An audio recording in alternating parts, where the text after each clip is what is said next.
All right, so I have here my baritone horn, the baritone for short, right? And this is essentially a baby tuba. It's a lot of fun to play, and it's definitely more portable than a tuba. But you still got to be careful with it because there's a way to hold it. It's a pretty simple setup, so you'll see what I'm talking about. Okay, now I'm putting this on a chair. You can put it on a chair. Make sure it's not a chair that sort of swings around.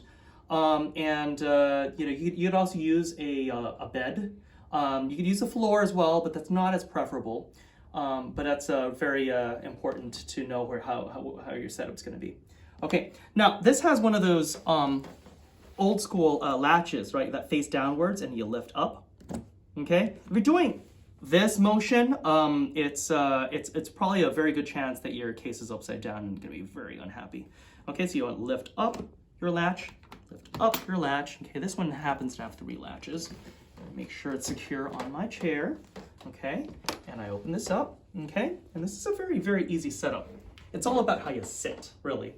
Okay, so you pick this up as so, all right? So if you look at this, right, this is going to face your face, right? Okay, and your arm's going to come up behind this and play like so. Okay, all right, so you pick it up as so, right? The big part, not the little parts. Don't grab the little parts. Grab the big parts. Okay, and put it down on your lap. Okay, if you have a hard chair, make sure it does not sit on a chair. Metal parts don't do well against solid objects. Okay, so don't do that. Okay, all right, now what I like to do is put it on my right lap. There are people who like to keep it between their legs, right?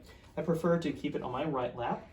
Okay, and the instrument's going to live to the right of me so that I can actually see through this way, right, at my screen.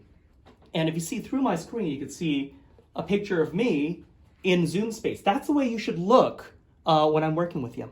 Okay, now you pick up the mouthpiece, and all you do is plop it in here.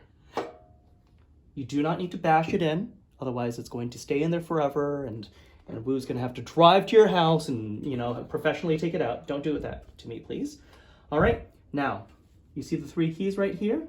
Okay, you take these 3 fingers, like you're holding a large orange, like a navel orange, okay, and you put it in here.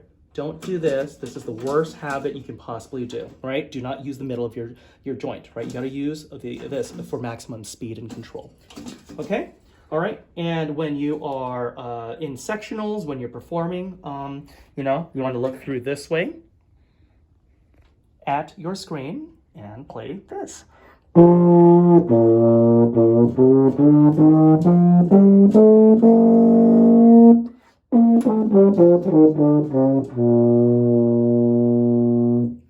Okay, so the way I'm sitting, I'm about 2 feet from my laptop. Okay, and I have, Woo can see and the others can see my fingers, right? And my elbows are not, you know, down or up. They're sort of off to the side. And I come in like this, and my left eye and most of my right eye can see the music and the screen, okay?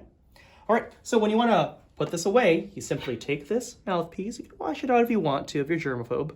Take this, put it back in the mouthpiece holder, okay? Now, how does it go down? This is going to go down this way, right? See that shape? Okay, so support it, okay, and put it down like so. Make sure that all 3 latches go in. And hide this from your brother and sisters, little brothers and sisters. Okay, and that's the way you should look when you're rehearsing in Zoom space. Okay, just like that. With the fingers, I can see ya, I can see your embouchure, and you can see me, and we can see each other, and you can see your music. Cool?